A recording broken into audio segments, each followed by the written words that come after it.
new business, so it's Orak V Victor. So if you just want to drink this, you can talk to me, and I'll be explain for you. So just keep a message on DM in DM. Oh,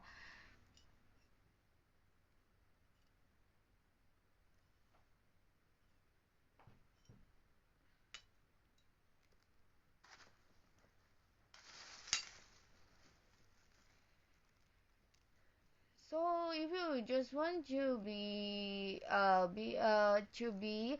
business partner, you can talk to me, okay? So we will talk it later. Oh my gosh, English.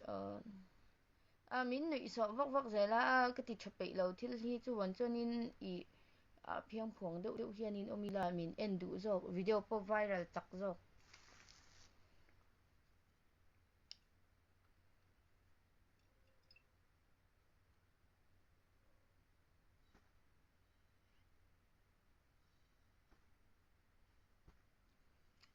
Or is ay ngày kalathar kay lâu ngay time.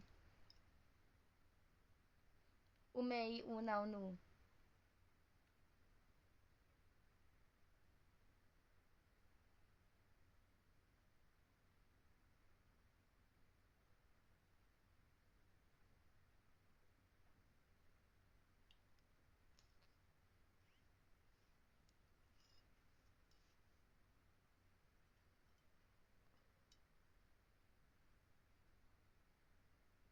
Mittishisel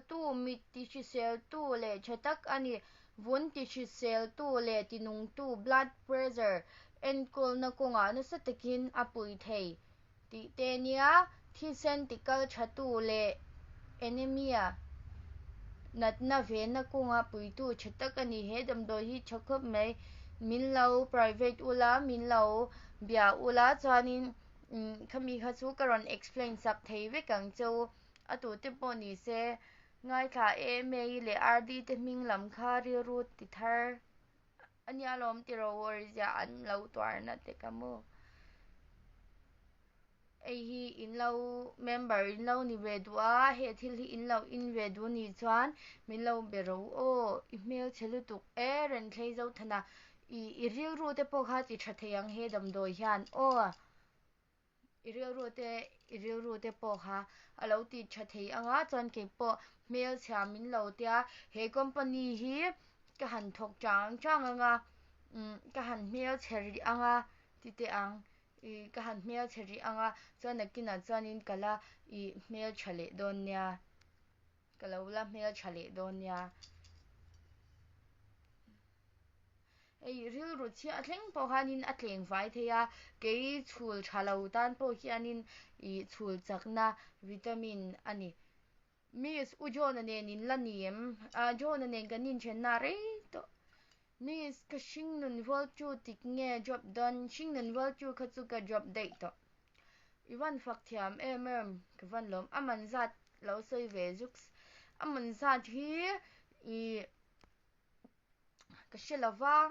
aman zat hi in shedu tak tak ni chuanin min lo shil ula bu ma hian alei ve du tak tak turin lo kha chuan aman zat ka lo shil zelang chu ni chi na chang khan la fak char ni chu o chu lo fak na na lom dam lo chung in karon live ui MRP te kan lo enang mo lei du tak tak tan kha chuan in ka lo shil zelang chu sang thum man tak takin na 2999 na in englo mo MRP a hian ma se hem hi hian in atlomi na lak thei member ni don chuan o mi sibial pa soila nuam lo SMers ai ngai zong chung chang ka sei pe lo I ngai zong khan in engma khan in ja nei ri lo chu wan chuan in ngai zong chung chang ka sei pe lo ka business store nakina ka ngai zong pa ne na kanin nei huna I enge poisa to kala tu ka ngai aman zat hi